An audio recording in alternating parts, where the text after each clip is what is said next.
This past summer, Senator Bernie Sanders grilled President Trump's nominee to become deputy director of the White House Office of Management and Budget over comments he made about Muslims.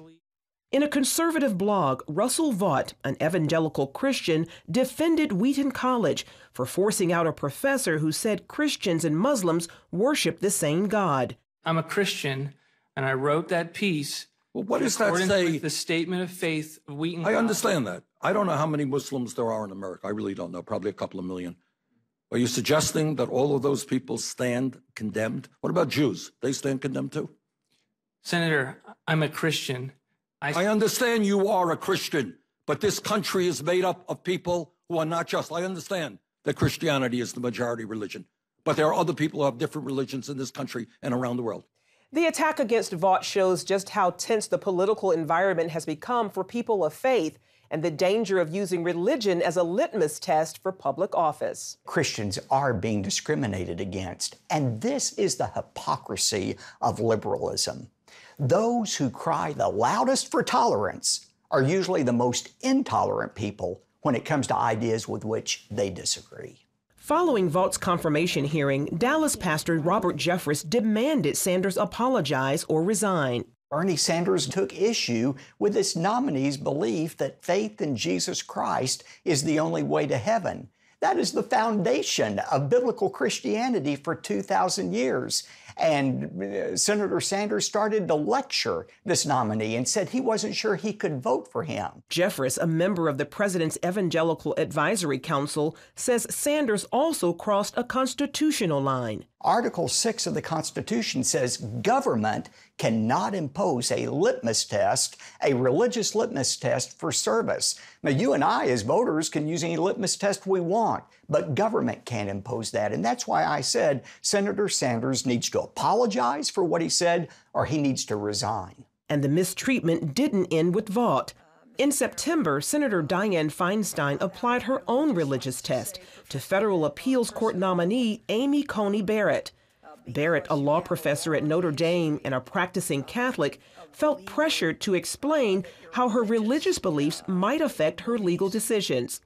Feinstein specifically referenced a 2006 graduation speech where Barrett made several references to God, saying, "No matter how exciting any career is, what is it really worth if you don't make it part of a bigger life project to know, love, and serve the God who made you?"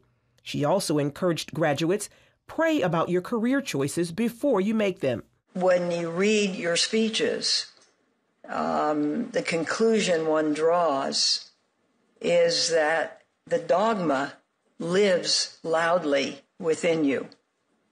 And that's of concern when you come to big issues that large numbers of people have fought for years. Conservative author and radio host Eric Metaxas calls what amounts to a religious test troubling. To me, the idea that U.S. senators are this ignorant about this incredibly, utterly central element in American freedom, I find frightening, and it should be a wake-up call to everybody. He believes acts like this must be called out by all sides. And Americans should not allow leaders to not understand this. You can have different views of faith or whatever, but when you don't understand that that is sacrosanct, in America for 240 years, we have said you never go there. You don't, that is pure bigotry. While liberals might consider their actions as just political posturing,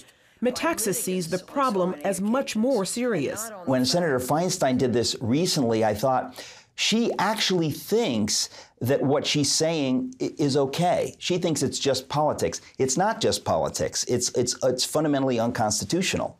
Meanwhile, Jeffress says the problem is likely to get worse. But I don't believe that is the call for fatalism. And I see that in too many Christians. They just throw up their hands. It's all going to, go to hell in a handbasket. Let's just get in our holy huddles and try to encourage one another and hope nobody does anything bad to us. That is not what Christians need to be doing. We are to be on the offense. Metaxas says the best way to do that is through prayer. We need to pray against this. This is not God's will. It's God's will that everybody be genuinely free. And we need to pray hard that in this nation, this would be preserved. Charlene Aaron, CBN News.